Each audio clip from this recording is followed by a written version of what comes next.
there fellas, it's me, YouTube art lady, you know, the one from the internet. And today I am bringing you a full digital art tutorial of my entire process because it has been much requested by my audience.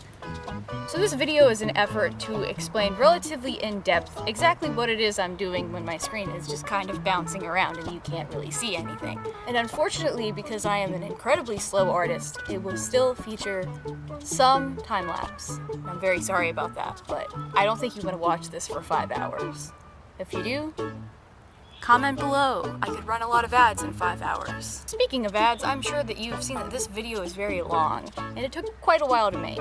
And I just want to say that that was all made possible by the sponsor of this video, Clip Studio Paint. They are also the manufacturer of the art software that I use and the art software that I'll be using for this video, so go show them some love, maybe consider even purchasing the software. I use it, it's great, and thank you so much to Clip Studio Paint for supporting small creators like myself because I really appreciate. Alright, enough of this YouTube stuff. I always encourage my audience to at least draw along with me, even if you're not drawing what I'm drawing, so grab a tablet pen or a pencil or whatever it is you want to use, and strap on your boots, and grab some eye protection because the blue light is very, very damaging to the eyes. So let's get started on some art.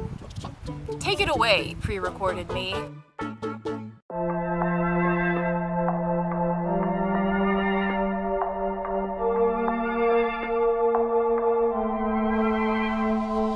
I've split this video up into the sections you see listed here. Feel free to navigate between them using the time codes I've listed in the description as needed, and let's get started. Real quick, I wanted to mention that I'm not using the newest version of Clip Studio Paint for this video, so unfortunately many of the brushes I use are no longer defaults for the newest version, but you can download any of the brushes I use for this video from the link in the description. And I'll let you know throughout the video which brushes you need to download. Okay, let's continue. I just want to add a quick disclaimer. First of all, I am not an expert. I'm not a professional artist. This video is mostly just to share with you guys like what I do and what my process is. Keep in mind, my process might not be correct, so make sure that you learn from multiple sources and don't just listen to me. I do make a lot of mistakes, even in this piece in particular. Not the least of which is the fact that I completely forgot to flip my canvas the entire time I was sketching and it came out looking a little wrong. But I'm gonna try to do my very best to educate and not mislead. And keep in mind, I also might leave some stuff out just because I'm not sure like what's common knowledge and what is actually stuff that you guys want to know. I did ask you guys what you want to know and I try to include as much of that as possible, but I still might leave stuff out. So if I did, and if you have a question, just like leave a comment and I'll try to make a video on it at some point. Alright, so now we're gonna get into section 1, which is settings.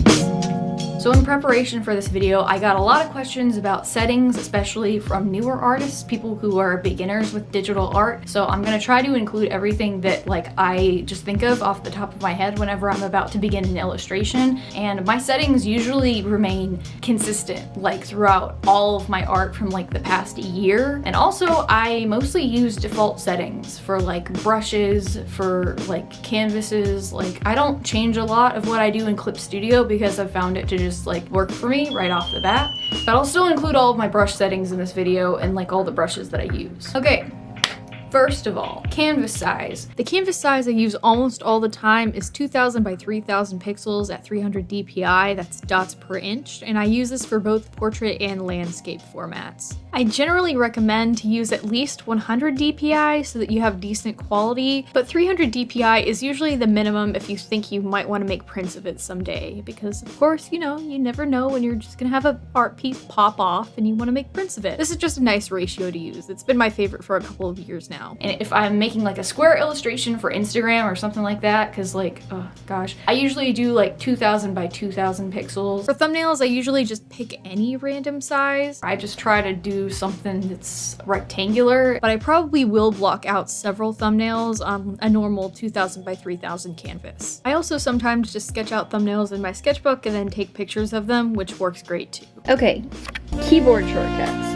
This is my tablet. He's beautiful. As you can see, I have just like ballpoint pens strewn about. I used to use my actual keyboard for shortcuts, but since my laptop only has 2 USB ports, I now use the hotkeys on my monitor tablet. I'd say my main shortcuts that I use though actually are on my tablet pen, and I don't know what this lower shortcut does actually, because I'm disorganized, but this top shortcut key is super important whenever I'm painting. This is the color picker, and if there's something that you use a lot and you need to be like just super available to you at all times, I recommend, if your tablet pen has keyboard shortcuts, stick it on your tablet pen. It's usually super easy to do. You just open up your like tablet software and then it has like a section where you can do all of your hotkeys. Okay, so the hotkeys on my tablet are kind of a mess. The first left key is my eraser, which is something that I use a lot. The second key opens a new canvas and I don't really understand why it's there, to be perfectly honest. I didn't set it. The third key toggles between brushes and mostly goes to my watercolor brush, which is something that I use a lot. The fourth key increases my brush size and the fifth key decreases my brush size. The bar in the middle zooms in and out, which is really handy. The first key on the bottom is basically my shift bar. Holding it down allows me to make multiple selections with my magic wand and lasso tools, and everything after that is an even set, and I should probably actually use those because it seems like a waste. Those are my general hotkey settings. I would say just do whatever works best for you to optimize your performance and how quickly you can do everything when you're drawing. It's gonna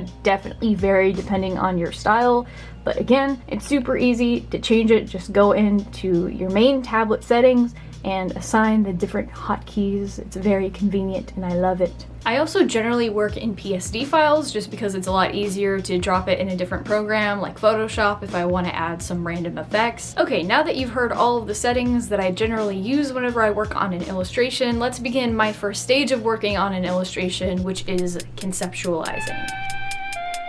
Conceptualizing is about developing your idea to look its best, and it's usually my first step of working on a full illustration, especially if it's for a client. And my first step drawing period is usually to brainstorm so that I can start out with the coolest idea possible. In my younger years, whenever I was about to begin a drawing, I'd usually just open up my art program and start drawing. And while there's nothing wrong with that, and I certainly still use that approach sometimes, whenever I want to make a bigger illustration these days, I try to put a little bit more thought into it. This stage doesn't have to last long. I mainly just try to come up with characters or themes or cool visuals that I want to include in the drawing. But whenever I'm working on illustrations for clients specifically, I like to think a bit deeper. I try to incorporate themes and color symbolism and cool angles and just creative ways to develop the visuals of the piece. In the case of the illustration for this video, it was pretty simple. I just wanted it to focus on 2 of my original characters, Quintessa and Matthias, and I wanted it to have a pretty landscape castle background, some dynamic angles, and I wanted there to be a dragon. Yeah.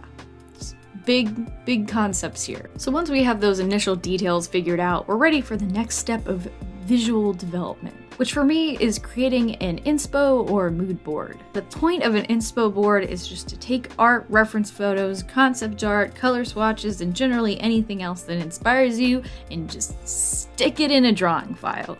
This will help you to take that not so specific idea of the illustration you have in your head and help you to actually visualize it. I find inspo boards to be especially helpful whenever it comes to colors and mood. Unfortunately, for the purposes of this video, this inspo board is just an example and only features my art to avoid copyright, but you can pull images of art from like anywhere, as long as it's for your own private use and your finished art doesn't outright copy someone else's. Don't do that. We artists, we don't like that. It's not cool. Don't do it. So as you can see here, this is my example inspo board, mood board thing. I've got some references of my characters, which is always nice to have when you are drawing a character. And then I have some stuff of them together. Wow, she looks like she's gonna kill him. Basically, you can take this as a grain of salt.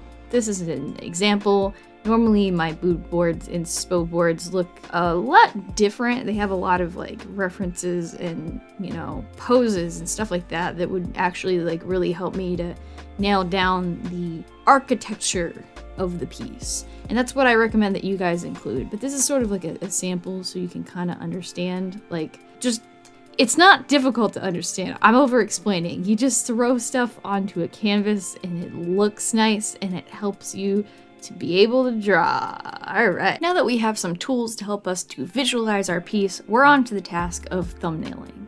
Thumbnailing is all about testing out ideas to see if they work as well as they do in your head as they do in a composition. The general idea is to create several itty-bitty drawings so that we can save time and tears by not having to sketch too much. By thumbnailing, you can quickly decide which compositional ideas feature your focal points best, and you can even use that fancy rule of thirds grid to cheat the system.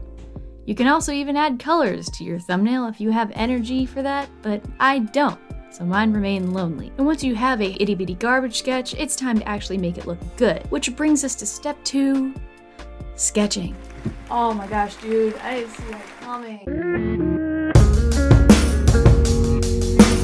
Sketching is usually pretty self-explanatory, and yet it is the backbone for an entire piece. This makes sketching a crucial step for layout, composition and structure, anatomy, and so much else. That doesn't mean a sketch has to be perfect. You can always fix things later. My method of sketching goes through several iterations. It focuses on structure and posing in the beginning, and then correcting mistakes, and then finally at the end adding in detail. It just kind of helps me to catch mistakes when they happen a little bit easier rather than trying to focus on detail and like everything at once. I really recommend a more iterative sketching approach if you really struggle with anatomy and proportions and that sort of thing. It's so easy to get lost in little details and not notice big mistakes right away. Okay, so we're about to start sketching, right? Sometimes it can be kind of difficult to find a brush that actually feels nice for sketching. The brush I like to use whenever I'm using Clip Studio Paint is this little transparent watercolor brush.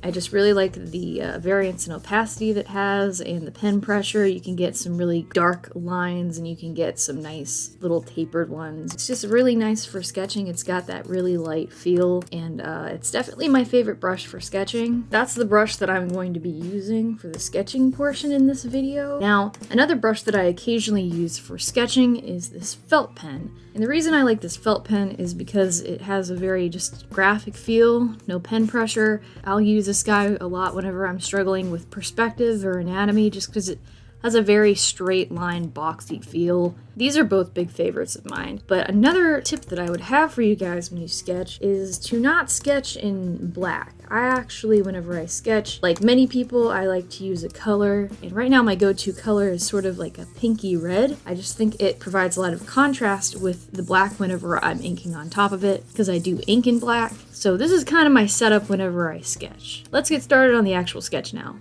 To begin a sketch like this for a big illustration, I just take the thumbnail and resize it to fit my canvas. This prevents that fear of the blank canvas and shows generally where everything should be without distracting you with too much detail. Next, I like to focus on my characters or main focal points and define the posing a little better.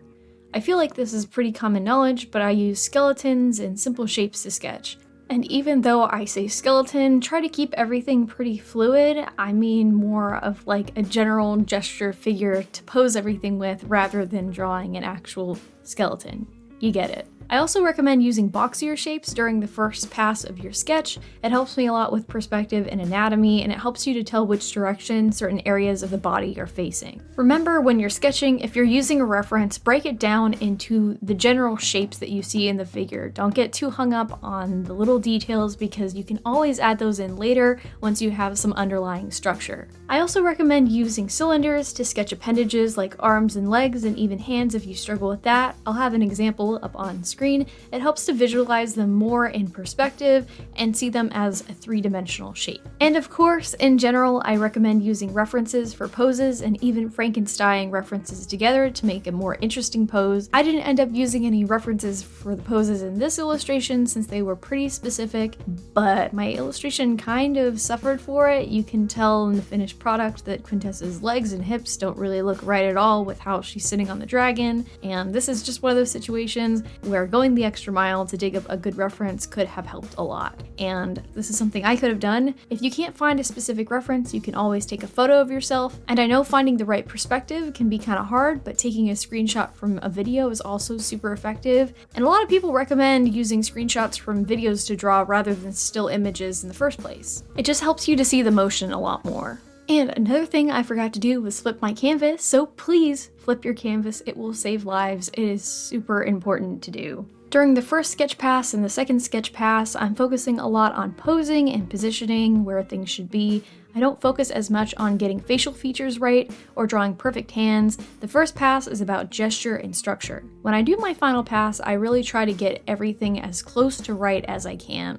I focus more on anatomy, I try to get characters' faces looking right, I draw in the hands, the clothing folds, and generally lay out all the detail. I don't obsess too much though because the bulk of refinement is done during the inking phase. I tend to keep my sketches structured but pretty vague. Remember to use all the resources that a digital workspace gives you. I use the transform and resize tools all the time, and if you're a Clip Studio Paint user, I recommend using the free transform and mesh transform tools located under the edit tab. They function like liquify tools and they're great for editing. Remember to correct big mistakes like proportions and anatomy in the sketch because resizing your line art will likely reduce the quality of your lines. And with that, we have a sketch. And next we're on to the stage where we refine the sketch the most, and that's the line art. I tend to mostly view line art as the last stage of sketch refinement. I like to keep the sketch phase a little simpler, that way I can really go in and add all the detail with the inks. A lot can be communicated through lines. We use the term line quality to define how much line art describes the depth of an object. Thinner line quality with very little line variation describes a lot less about the depth of your subject. I find that these lines are good for styles where shading and painting describes a lot of the depth in your object. Thicker, more varied line quality is good for styles that are finished with less shading and lighting definition. But of course, there are no hard and fast rules, so it comes down to mostly preference. What do you want for your art style? My inking style falls somewhere in the middle, but I would say that it definitely leans more towards the first style of line quality that we discussed, because I like to convey most of my shading and lighting through the color and painting of my art. Most of this just all depends on your art style and preferences. I think a huge part of finding your art style is trying to figure out what techniques mesh well together and work well together. Regardless of style, there are still a couple of inking principles that are going to help you to get clean, appealing lines regardless of what you're going for, and I'm going to attempt to explain that to you here. Okay, real quick here, I'm going to give you a side-by-side of the brush that I used to use for inking versus the brush that I use now. They're not that different. I just like the dense watercolor better compared to the G Pen because it has a little bit more of feathering and taper, and I don't know, it just looks better with the way I draw characters. So this is the classic G Pen. It has a nice sharp edge to it, but it also has a little bit of like pixelation on the edges that I didn't like a whole lot. I don't know, I just generally wanted something softer. But I do recommend the G Pen if you like that classic, really hard-edged inking line. It's still a really great brush for that. Here is the dense watercolor brush. As you can see, there's just a little bit more feathering and opacity on the edges. The density settings are a little bit different, and I just really like the flow of it. It has a really nice taper from thin to thick, and it just has a really nice feel for inking. So if you're looking for an inking brush that feels a little bit sketchier and looser, I really recommend this dense watercolor brush here.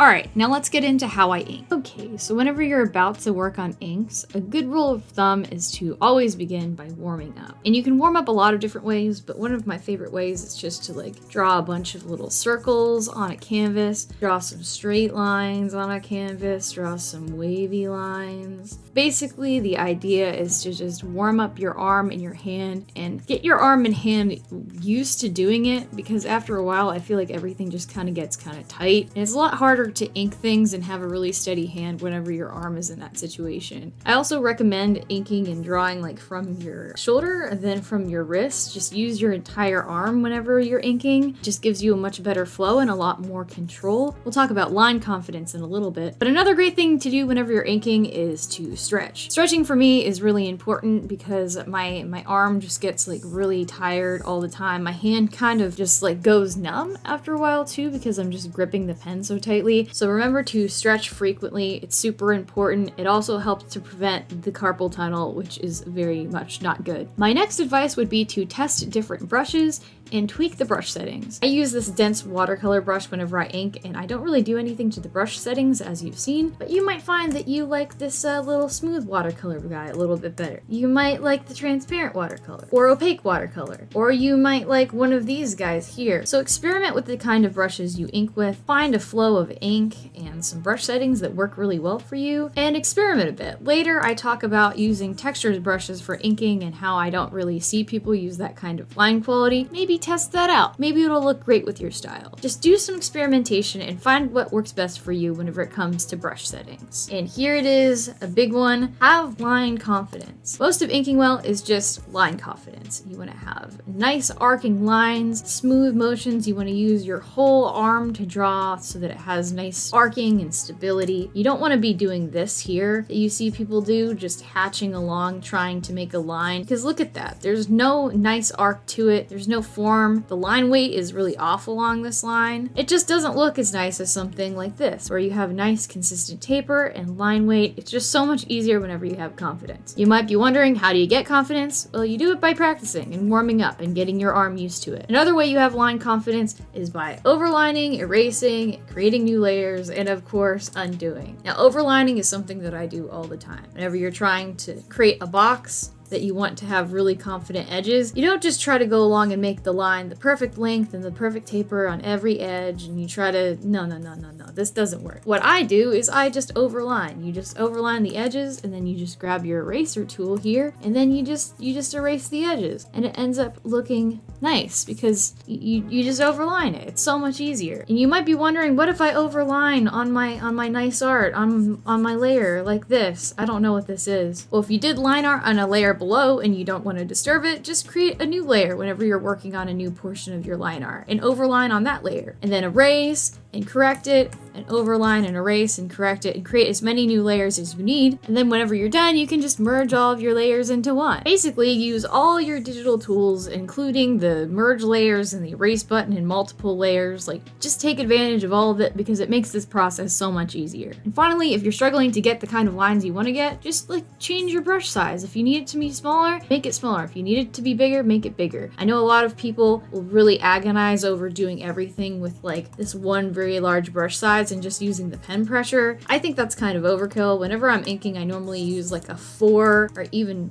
a 3 pixel brush, because I just don't want to have to be bothered with making a really clean taper whenever I want to do a small line or whatever. Just change the brush size if you need to. And of course, you should also be using shortcut keys. Shortcut keys are great for color picking, for changing your brush size, for a number of things. So if there is a shortcut key that you want to stick on your tablet or on your pen, just go into your tablet program and find the little pen icon thing and just assign some shortcut keys to these little buttons here, because it makes your life so much better. An undo button might be good, undo button, and also color pick. That's what I have on mine, and it is so much better and so much easier than it used to be. Okay, so now I'm going to do just a little bit of live drawing so that you can see how I ink and you have something to go off of. Whenever I'm inking, I try to use some quick strokes. I'm not maybe as obsessive about undoing as some people are.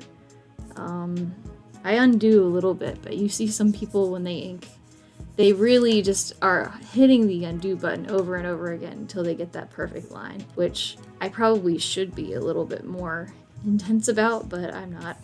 I just kind of go in and I just stick the lines there because my style has become a lot less reliant on line art. I'm kind of just looking for some nice lines. I try to use pretty thin line weight. As you can see, I'm overdrawing a lot here, and this is something that I do just to get some really straight lines and strokes, but still to get a taper.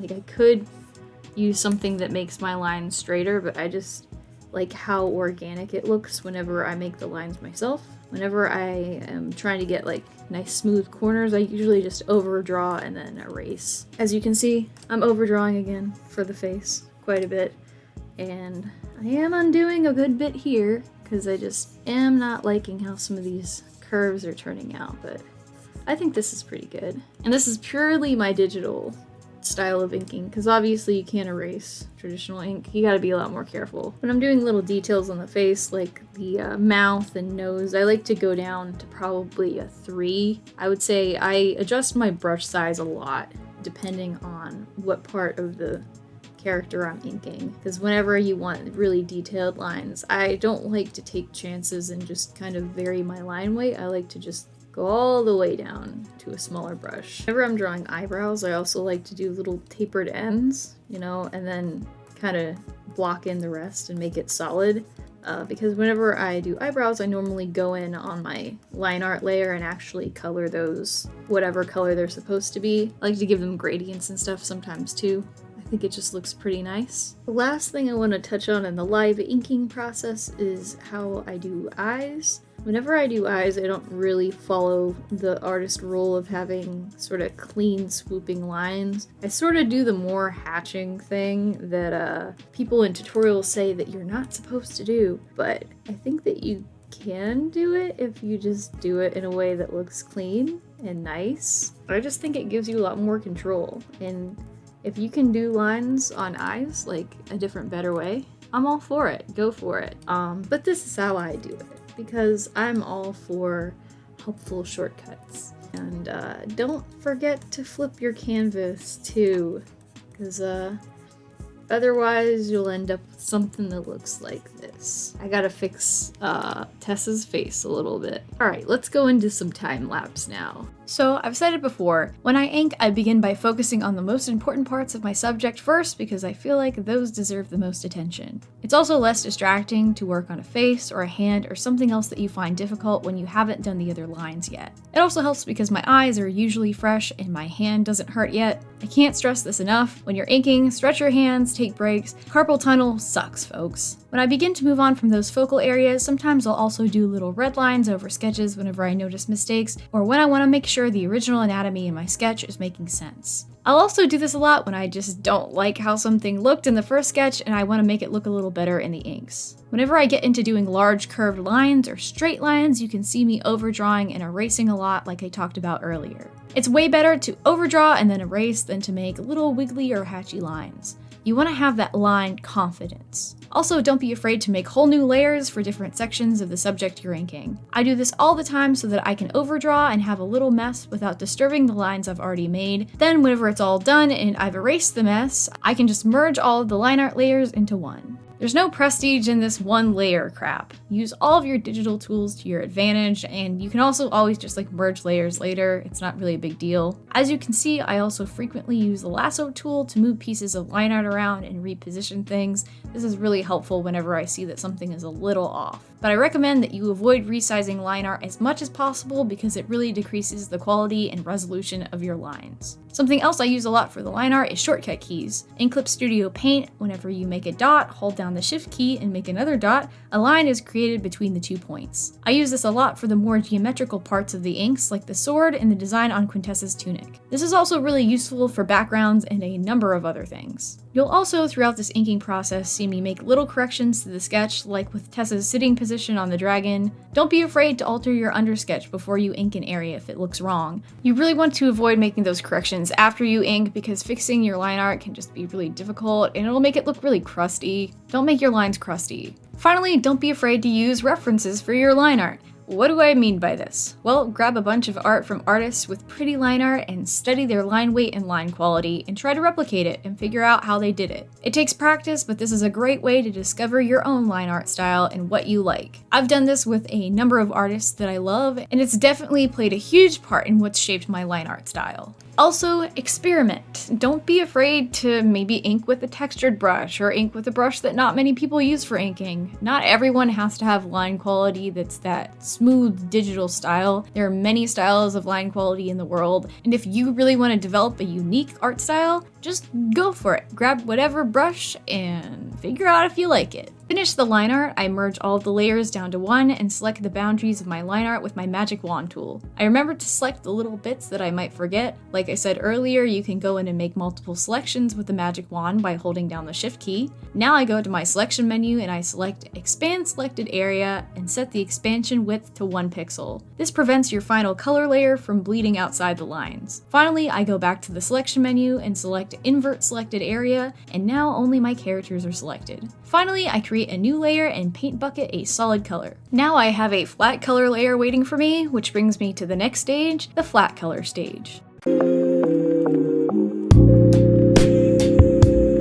I would say that flat colors are the most self-explanatory part of my workflow. Flat colors are the local color of the subject, meaning the color the subject is regardless of what kind of light is shining on it. When I flat color, I often use just the original colors of my characters and then add various blend modes on top of it to get my desired lighting effects. For me, flat colors are literally just about laying down a base of color so that I have something to paint and shade on top of later. And you'll get to see what I mean by that. By giving myself this base with flat colors and shading and even lighting, it just gives me a way to stay a lot more organized because my style is leaning more towards the painterly side these days. The only fancy thing I do occasionally with flat colors these days is add gradients on top of things, especially for large areas of clothing and specifically for the skin. Alright folks, we are now on to flat colors, which is usually my next step after inking. So the brush I normally use for this part is just the normal G pen brush. I'll have the settings on the screen, but it has nice sharp edges so that you can get into small places when you're trying to flat color. The first step that I normally do whenever I'm flat coloring is I'll go in and sort of painting on the skin. I'll go in and add sort of like a first layer of shading almost. And this is pretty much the only thing that I quote shade on this flat color layer. It's almost like adding gradients. Like, see, I'm just kind of adding gradients around the face,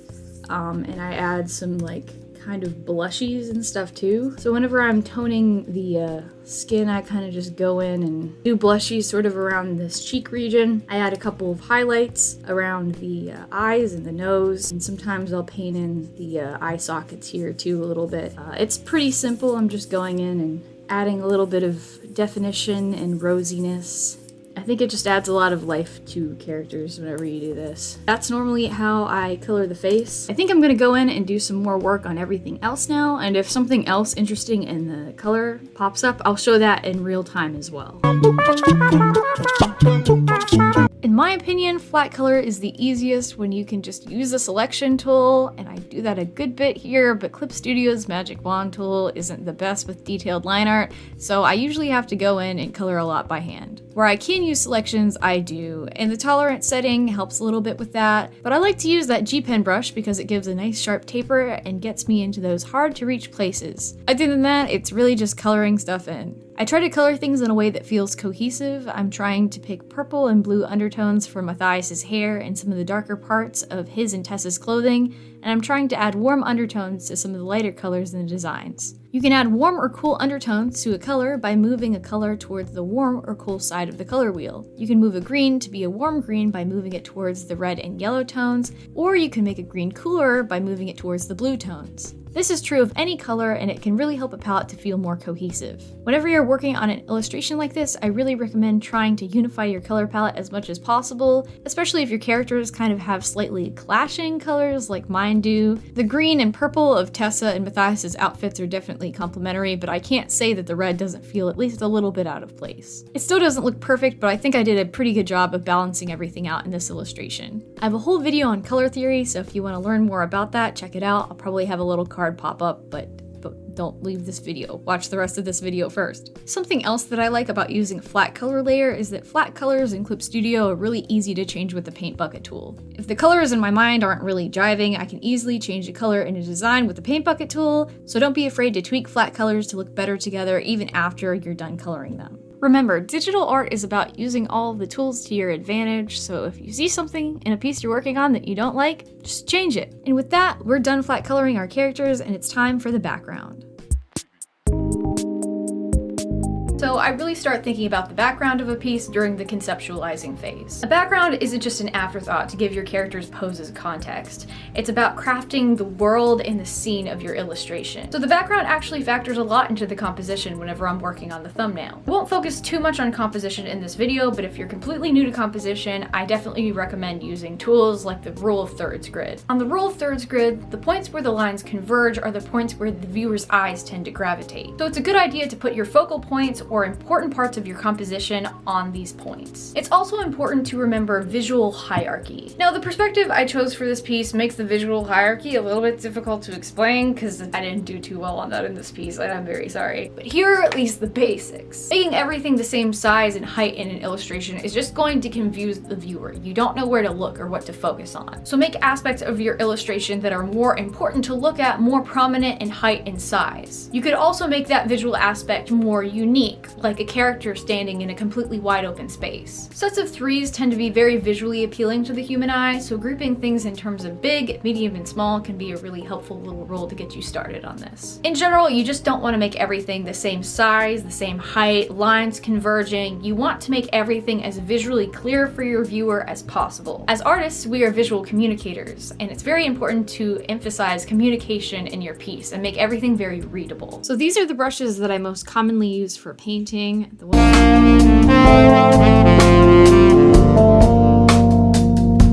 that I use the absolute most is the transparent watercolor brush. As you can see, it has a really like soft edge. It's great for painting and like brush strokes. It really feels a lot like a watercolor brush. It's really great. I also use the basic just hard airbrush a lot because you can really build up like pen pressure and opacity, and it's really great for blending and getting really soft edges. Definitely don't be afraid of an airbrush because they're not lame. They're actually really helpful whenever you're trying to paint digitally. And the last one is the blend tool. I love this thing because you can pretty easily just move around color that you've already laid down and manipulate it to do basically whatever you want. I keep the edges pretty hard, but you can also get a pretty soft edge depending on how hard you press down. So this is a great tool, maybe my favorite tool in Clip Studio, period. Once I have all of this blocked out in the thumbnail, I'll usually do a loose background sketch whenever I'm sketching my characters. But whenever I already have all my characters inked and colored and I'm ready to actually work on the background, I'll usually do a final sketch pass like I'm doing here. This gives me a good guide for whenever I begin blocking in flat colors for my background, which is usually my first step.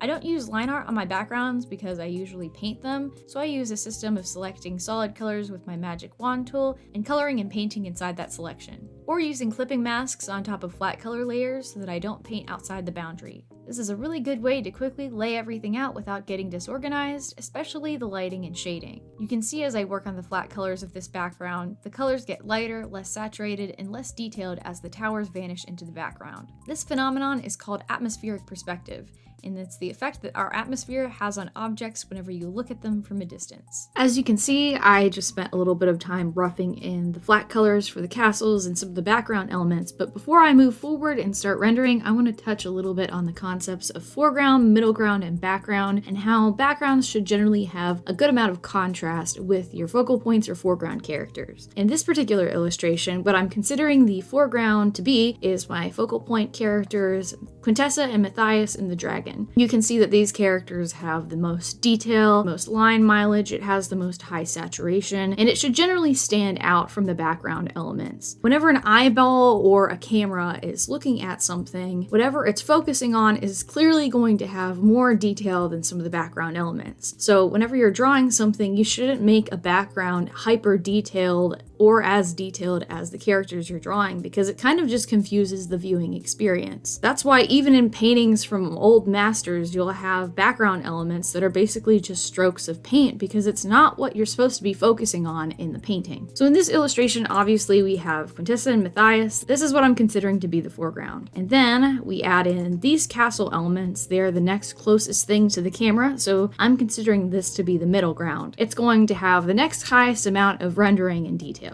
And then whenever you go in to the very furthest points from the camera, this is what I'm considering to be the background. Already it has a lot less detail from these foreground elements, and as you can see, the tones and the saturation also decreases, and it just generally uses a lighter range of values. That's partly because of this thing called atmospheric perspective. Whenever you're looking at a landscape in light, the further away something is, the less saturated it's going to be, the less contrast it's going to have, because there's light in the air and pollutants and all kinds of things that are affecting your eye's perception of that object. So these mountains back here, they're barely going to have any detail. So that's a little trick for you folks. Whenever you're working on an illustration and you're struggling with the background, don't worry about rendering everything so much so that it's as detailed as your characters, because it's not supposed to be. Zoom in really close on professional concept art. It's not going to be as detailed as you think it is. It's all about placing your brush strokes in a very pleasing way so that it gives the impression of detail without having too much detail and like line mileage, if that makes sense. Now that we've discussed foreground, middle ground, and background, let's actually go in and begin painting, and I'll give you guys a couple of tips on how I go about rendering a background like this. In this piece, I also used Ross Draw's classic principle of warm light, cool shadows, because that's mostly what your light will look like on a sunny day like this. So whenever I was blocking out the light falling on the castle, I used darker, cooler colors for the shadows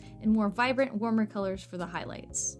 Had that general layout done, I could work on the painting and rendering. Everyone renders differently, but I focus on those hard and soft edges. In most cases, light will always have a hard favored edge and a soft edge where it feathers away. Observe light around you and study the relationships that light has with the objects it hits. Learning to observe light in the real world will help you to improve your painting a lot and help you to understand where shadows will fall. As I said before, warm light, cool shadows. So I used warm yellows, reds, and oranges when painting things in light, and cool blues, grays, and purples when painting things in shadow. It's also important to know where to place detail. Detail can be deceptive. You may think everything needs to be detailed, but remember, your eyes can only focus on so much at once. I find that only making focal points detailed fools the eyes into interpreting detail for the rest of the piece. Notice that I'm painting more detail into the tower on the right and some of the towers below than the buildings in the background. That's because they don't need it. They're vanishing into the distance, so the viewer isn't going to pay as much attention to them. Choose where you want your viewer to look. Give those areas detail,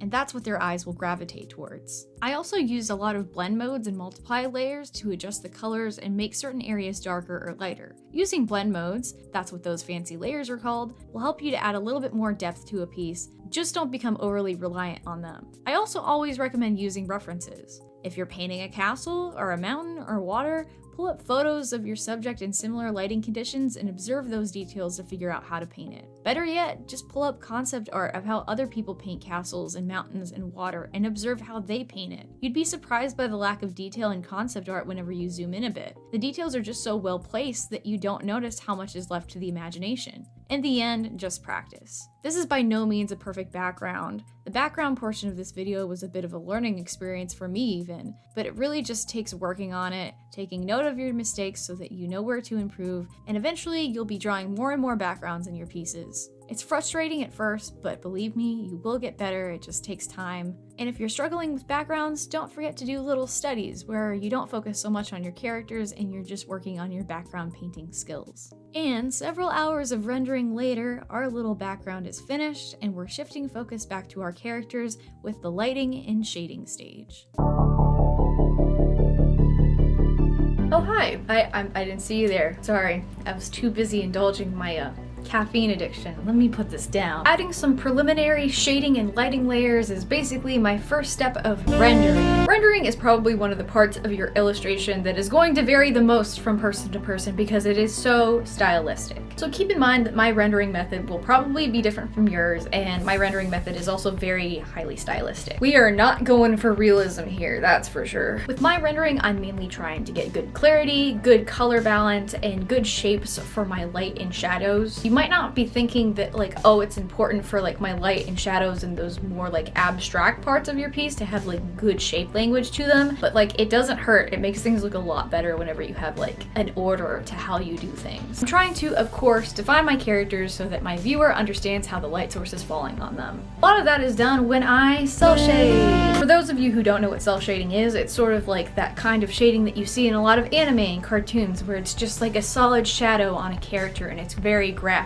I find that this is a good style for beginners because it's pretty easy to understand, it doesn't take any blending or any of the fancy stuff. Cel shading is the first step of lighting my character. It's done all in one multiply layer and it basically defines where all of my shadows are going to fall and go so that I can then paint over them later. I follow this up with some lighting layers and I have this on everything from luminosity to screen and overlay. I kind of just use what looks good. My lighting layers are usually for rim light and direct light that falls on my characters that is more intense than the ambient light in the scene. The ambient light is kind of illuminating all of the normal colors on my characters, and then the light on my lighting layers is sort of the more intense direct light, like sun falling on someone's arm or their hand. In this illustration, I use several different layers for my rim light and cast light, but I'm going to begin by talking to you about how I do my cel shading layer. Real quick, I'm going to show you my shading brushes. So the brush I use for shading, just the cel shading portion and the lighting portion the most, is this G Pen brush.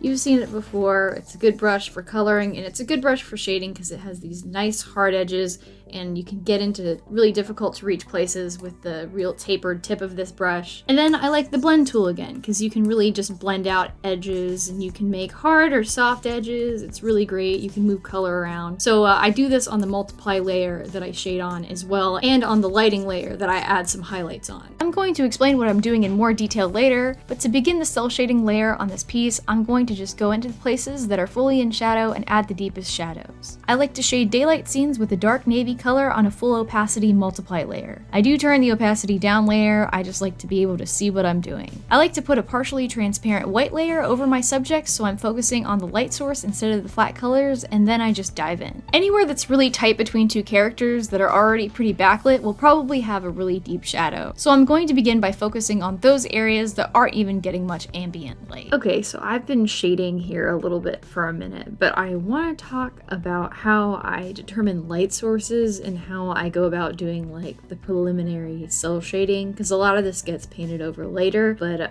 if you notice here, my main light source is right over here. The sun is up in the sky. It's probably like 2 or 3 p.m. in the world of this image, right? But then you realize like I have a lot of shading sort of coming from like this direction here, and that's because of like bounce lighting and universal light. On a sunny day like this, even though your light source is coming from here, it doesn't mean that there's no light coming from this other side. So we also have some light kind of coming in directly here too. So that bounce light coming off of all the other buildings that we assume is over in this direction, and whatever there's light in this environment, it's gonna also be hitting our subjects from this direction. So I have a lightning layer here, and I have my secondary cell shading layer, but I also have this little multiply layer here that's sort of acting as the backlight that is happening because the dragon is against the light source in this direction here. And as I shade, you'll see me go in and add light coming from this direction and hitting the dragon here and the characters and all that stuff. There needs to be light coming all from this direction and here as well. But right now I'm just going to be working on this sort of ambient light that's coming from this side, and I'm going to show you some of my shading techniques that I'm using to do that. So cell shading can be very stylistic and difficult to explain, but if I were to explain kind of my style and how I go about doing it, I'll have like,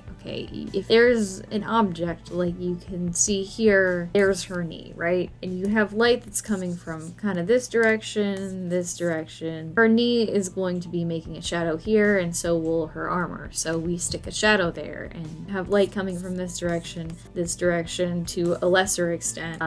Then you have, you know, a shadow being created by her hand and a shadow be created by her little clothing fold here. My style, I like to have kind of hard and soft shadows whenever I do my cell shading layer. So what I'll do is I'll go in with a shadow like this and then blend it out a little bit more, because these shadows that are kind of far away from the object that's casting it, you got her hand and then this is further down, it's not going to be as strong of a shadow. There's going to be more bounce light making its way into that shadow here, therefore making it less extreme, if that makes sense. And whenever this is the case, I like to just blend it out a little bit. And I'll even get the airbrush tool and go in and like do a little bit of erasing. This is very baseline. I do a lot more of this whenever I'm painting, but you can see me doing it in areas like this and up on his sleeve here as well. These clothing folds aren't going to create the same harsh shadows that say on this leg. This arm is kind of close to this leg, you know. This will probably get blended out a little bit later. You want to be thinking about how close whatever's casting the shadow is to the shadow that is being cast, if that makes sense. Okay.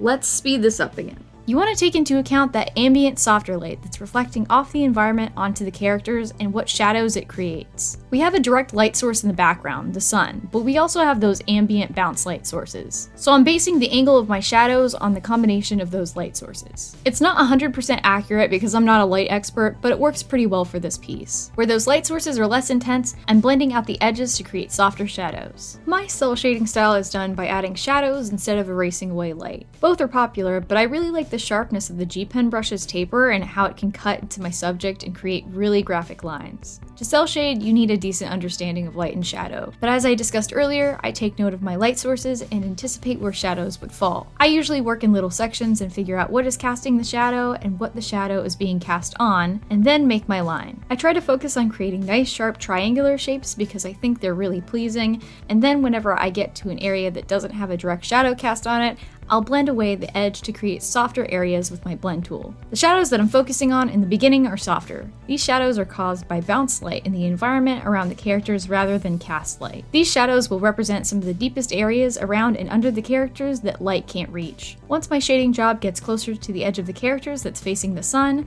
the focus becomes cast light that's making its way onto the characters. This means bolder, less feathered shadows because the region that's casting the shadow is in direct light and the shadow is not, creating more contrast.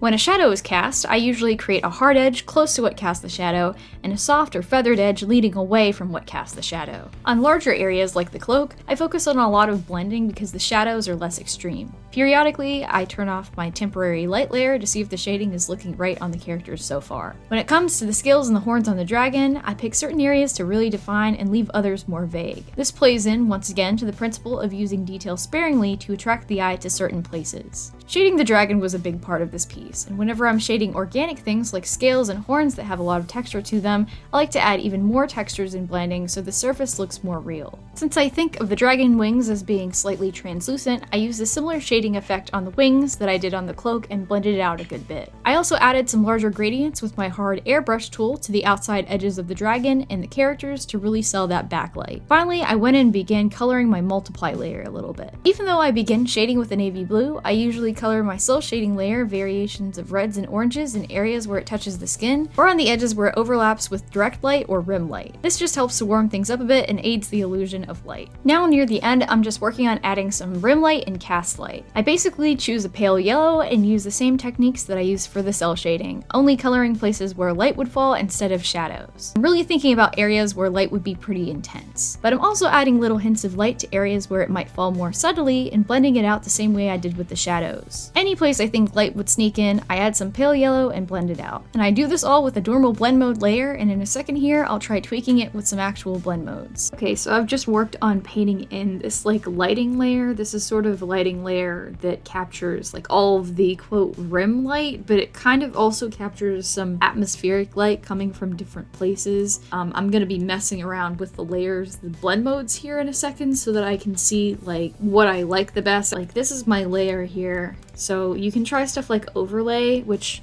this looks pretty nice, but the main part that looks nice to me is like this area. Some of the other areas, the colors don't quite combine with the same intensity. So I will do occasionally is I'll have like an overlay layer, duplicate it, but maybe I'll set it more to color dodge or glow dodge. Again, this lighting is sort of specific to Clip Studio Paint. Whenever you're doing blend modes and anything where you're messing around with the layers, I recommend using a combination of blend modes. Don't just like use the overlay layer and like leave it at that. That's the other reason I've started painting over everything so that I can get better colors whenever I use like blend modes and everything. Okay, so I'm pretty satisfied with this as a base to start painting from. So I'm gonna get into it and I'll share some of my painting techniques with you guys along the way as well.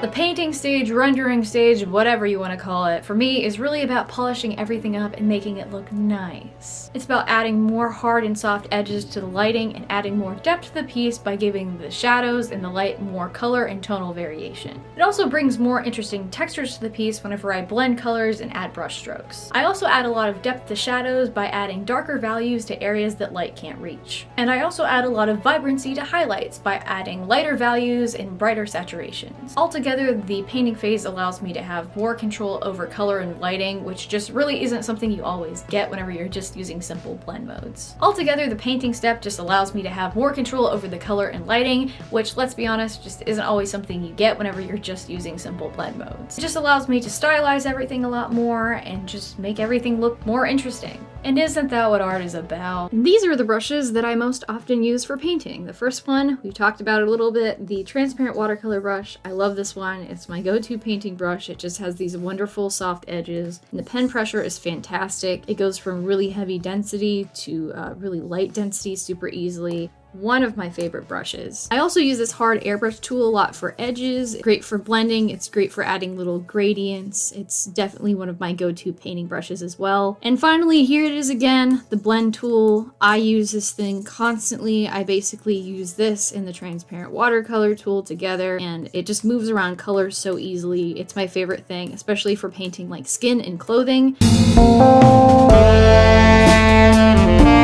This collection of 3 brushes is like a lifesaver for painting. Alright girlies, it's time to learn how to paint. So keep in mind this is the second time I'm recording this because I'm really stupid. Whenever I paint, I basically follow these little steps right here. It begins by painting in shading colors. Normally I have a cell shading layer down, but sometimes I'll just like start painting in straight like this. But my color that I paint with is usually just a darker version of the color I've selected to be the flat color. And I really like doing this because, I don't know, it makes everything a little bit more vibrant and it looks really nice. So whenever I paint, I usually choose a nice little light source. I'm thinking it's coming from this top left in this illustration. And then I just go in and begin painting where I think shadows will fall. I'm thinking there's going to be a lot of shadows right here under the bust. A lot of shadows over here on the side. There's not a lot of light getting in here. Probably not a lot of light getting over here to the sleeve either. So I'm thinking there's going to be a lot of shadows here too. Maybe a few right here. You can tell I'm not being too organized with how I lay down color because I'm just going to be blending this out a little later. And you can see my little color picker shortcut coming in handy because sometimes I'll do a little bit too much and I need to grab the color picker to correct it a little bit. So once I have this general base down that I think looks pretty good, I go over to my blend tool. And I basically just begin blending out the edges in a pleasing way. I remember not to blend too much. I still want some of the edges to be hard, but I still want to soften things up just a little bit. So I'll blend these shadows out on the bust because I think they're going to be a little bit less pronounced. I'll blend these shadows out on the shoulder. And when I'm blending, I just sort of follow the form. That's another reason why anatomy is pretty important to learn, so that you can follow the form when you're painting or shading or whatever. These shadows are a little bit exaggerated, but you get the gist of it. Now I go into my highlight color and I basically just start adding highlights anywhere I think the direct light would sort of be following. Probably some on the sleeve here and the shoulder, definitely along the bust a little bit, maybe around the collar, probably on this sleeve, anywhere that I think would be kind of flat and give a nice little surface for light to sort of sit. And normally I think most of this light is going to be concentrated along this sort of favored edge because that's the direction of light. So I do a lot less along this side because there's no light coming from that side. And then same thing, I just go in and I blend out the highlights.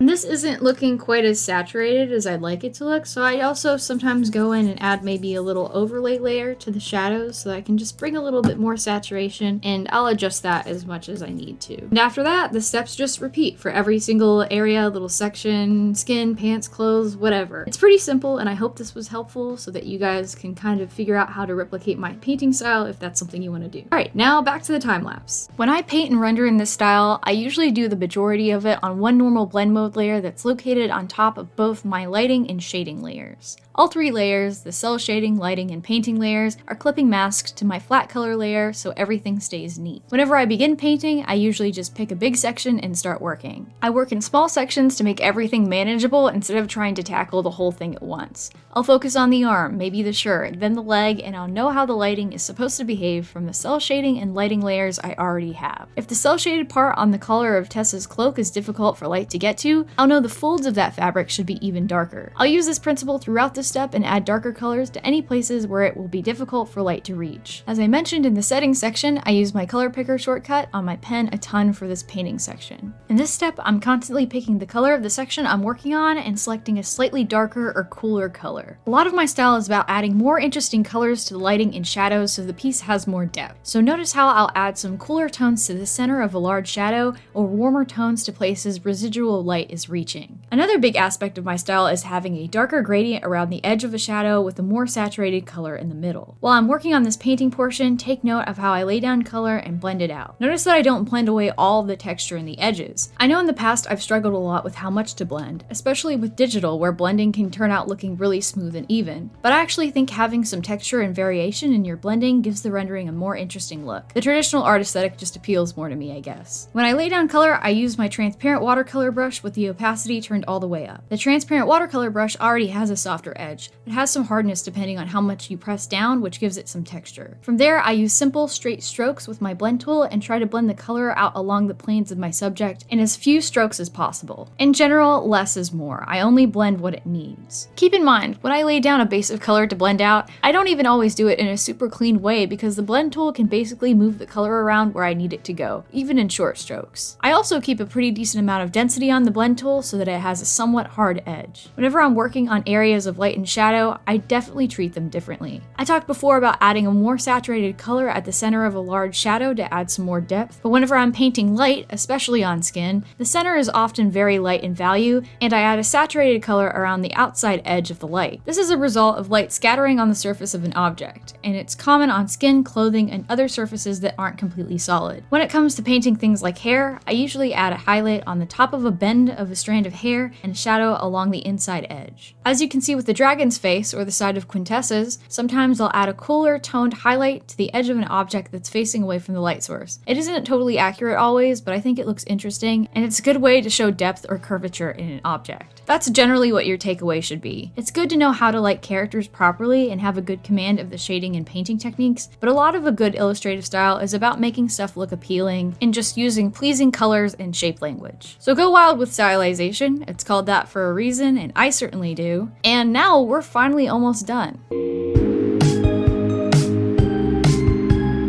Correcting lighting and shading and little mistakes is always the last stage of working on a piece for me. Because if there's something in my piece that looks terrible, I'm not gonna leave it that way. I'm gonna change it. I try to do a lot of this as I go most of the time, but whenever I finish the painting stage of a piece, I usually like to take a break from it so that I can come back and finish it with fresh eyes. That way I can, correct some of the stuff that looks bad. I'm not perfect. Some of this looks awful. Then whenever I come back to it, I try to tweak everything that looks off. I edit the color balance, the lighting and contrast, I add more lighting layers and gradients, and just generally try to paint over everything that looks weird. And then I'm done. I guess my advice is if there's something in your almost finished art piece that you don't think looks good, just change it. You can. You're allowed to change your art when you think it looks bad. Okay, let's make our art look better now. Okay, so I'm pretty much done with painting here. I still have some finishing touches that I'm going to go in and correct. Like the end portion of an illustration for me is sometimes like kind of random. There's not an order that I really do it in other than noticing mistakes or things that I want to change or things that I want to make look better and just, fixing them. But one of the biggest things that I do is sort of like a color correction stage. And a lot of times I start that out by putting a saturation layer over my illustration and lowering it all the way so that I can see sort of what my value scale is. On this illustration, I've been feeling a lot like it's been a little bit too muddy because I'm trying to make the background kind of nice and saturated, and I'm trying to make the foreground characters kind of nice and saturated, but since they're sort of more backlit, it's been a little bit more challenging to balance out all of the values. So I've been playing around a little bit with having these two overlay layers here so that I can lighten the background a little bit and make it look more vibrant. So I added these two in, and now I'm thinking the value scale is looking a little bit better. Notice how everything in the background is starting to fade in a little bit. It's starting to look a little bit lighter values, and then darker, more saturated, more intense values on my focal points, on my characters and dragon here. I think I'm going to make this change whenever I take off my saturation layer. I think it looks pretty nice. Whenever I look at my navigation up here, I can see like the thumbnail of my image. It's starting to look a little bit better. So next, as the final stage of this image, I'm just going to go in with the color balance sliders and some of the different color settings and just work through tweaking a couple of things a little bit because still like the background's looking maybe a little bit too saturated. I want to balance things out a little bit more. It's pretty straightforward and intuitive, but I recommend everyone take a rest from your piece from time to time when you're working on it so that you can come back to it with fresh eyes, especially near the end. I find that the little tweaks that I make in the end make a huge difference in how much I like the finished piece. A lot of them are just, this piece is feeling too warm, let's add a few more cool tones with the color balance, or there isn't enough of a shadow there, let's paint one in. Or even, this is looking too saturated, let's put a little gray layer over it just to make it pop a little less. I've even been known to correct whole anatomy mistakes by painting over my character on a new layer. Basically, don't let layers limit you, or blend modes, or existing colors, whatever. Sometimes you just need to add a correction on top. And here is the finished illustration. It's definitely not perfect, but I still really like how it came out, and I definitely feel like I actually learned something by working on this piece. Congratulations on making it to the end of the video. Look at you.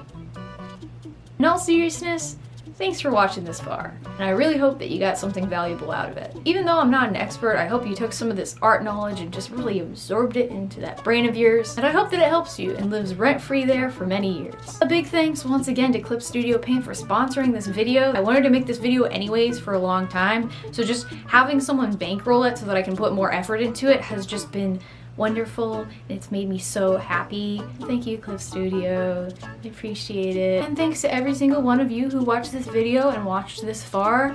Your support has been tremendous in the past year, and I really appreciate each and every one of you, especially those of you who watch this far and comment every week. You guys are just the best. Speaking of commenting below, if you learned something from this video, let me know what it is. Let me know how your day is. I usually read all the comments and they make my day even better, so thank you. Thank you for liking and subscribing, and if you're not subscribed, why haven't you done that yet? Why don't you just head below to the little button, just go ahead and subscribe. Maybe pushing the subscribe button of the video that you are watching right now are the friends that we made along the way.